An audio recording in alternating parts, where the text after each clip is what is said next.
This is an example of a projectile motion problem.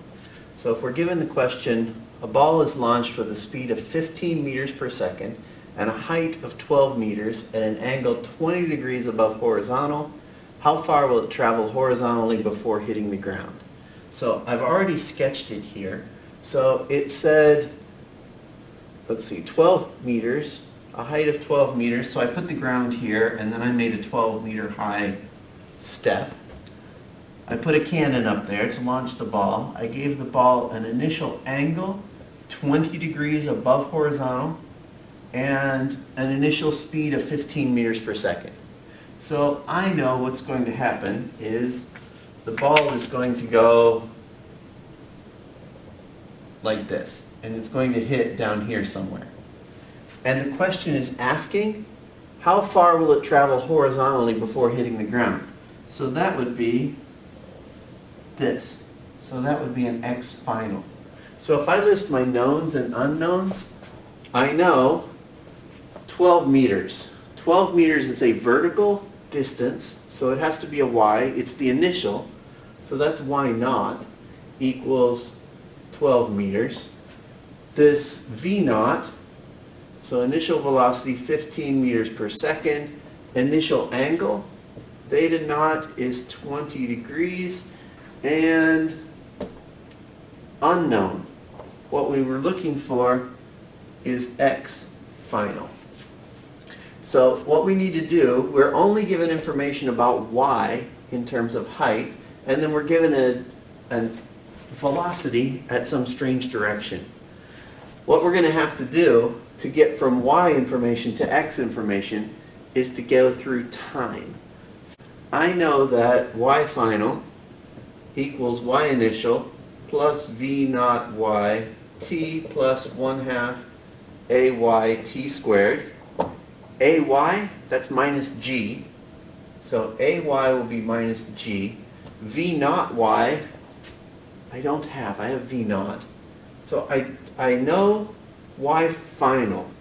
Y final is here, so if I call this y equals 0, I'm free to define my y equals 0 wherever I want. To make it as easy as possible, I'll put it at the bottom. So y final, that's 0, equals y initial, 12 meters, plus v naught y. I don't know v naught y, but I know v naught and I know the angle. So if I draw something that looks like this. This is v naught this direction. So that's v naught. This would be v naught y. This would be v naught x. Okay? And I know theta naught. I can use SOHCAHTOA here because I know that v naught y equals v naught times sine of theta naught. So this is the sine part, SOHCAHTOA. So sine equals opposite over hypotenuse. So the sine of the angle equals the opposite over hypotenuse is v naught, and then all I did was move v naught to the other side. So v naught y is v naught times sine theta naught. So v naught, that's 15 meters per second. Theta naught, 20 degrees.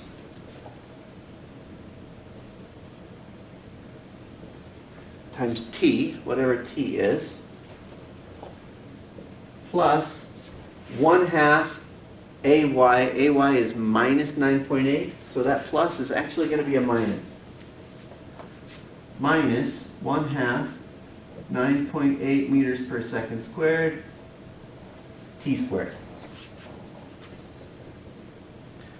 This is one of those, remember there was that equation in math way back when, x equals the opposite of b plus or minus the square root b squared minus 4ac over 2a. Does that look familiar from math class sometime? So minus b, this thing, that's the b. A is the one that multiplies by the squared term. So So that's this one. And then C, that's the one that doesn't have, what we have for x, that's t.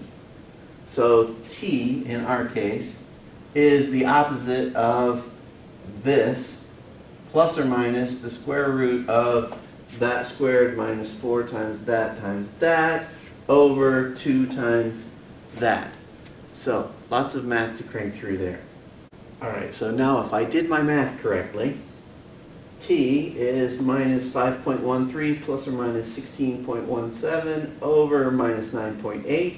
That's what I get putting this c, b, and a into this equation for t. So I find that t is equal to plus 2.17 seconds or negative 1.13 seconds. Negative 1.13 seconds means it hit the ground sometime before I threw it or fired it out of the cannon. That's probably not the best solution. So these are both valid mathematical solutions, but this one does not make physical sense in our situation. That means the right answer has to be 2.17 seconds.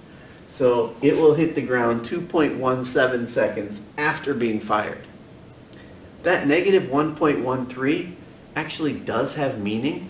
What that means is if the ball had, instead of being launched from here, if it had been launched from ground level back here, that would have happened negative 1.13 seconds earlier to give it this v naught and that theta naught at this position. So it does have a physical meaning, but not for our problem. It doesn't make sense in our situation.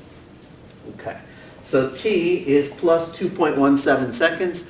Now we can go back and find this distance, because x final equals x initial plus v naught x times t. So I put v naught x there because the v naught doesn't change at all. You've also got the plus 1/2 ax t squared, but ax is 0 in this case because it's projectile motion. So this part goes away. So x final is x naught plus v naught xt. So if I call this x equals 0, then that goes away. So x final equals v naught x. We don't have that. But we can use the same thing we did here. So v naught x, so the x is the adjacent side, so that's going to have to be v naught times cosine theta naught. So this is v naught, 15 meters per second, times cosine of 20 degrees. And then that is times t. So times 2.17 seconds. So for that I get 30.6 meters. Does that make sense? Let's see, this would be something, if I threw out this direction, falling 12 meters in about 2 seconds, that seems reasonable to me. I wouldn't expect it to be a minute, and I wouldn't expect it to be a fraction of a second for it to go down that far. So 2 seconds seems reasonable, and if something is moving about 15 meters per second for 2 seconds, that would be about 30 meters if it was going straight that direction. It's going almost straight that direction for just over 2 seconds. So yeah, around 30 meters does seem reasonable.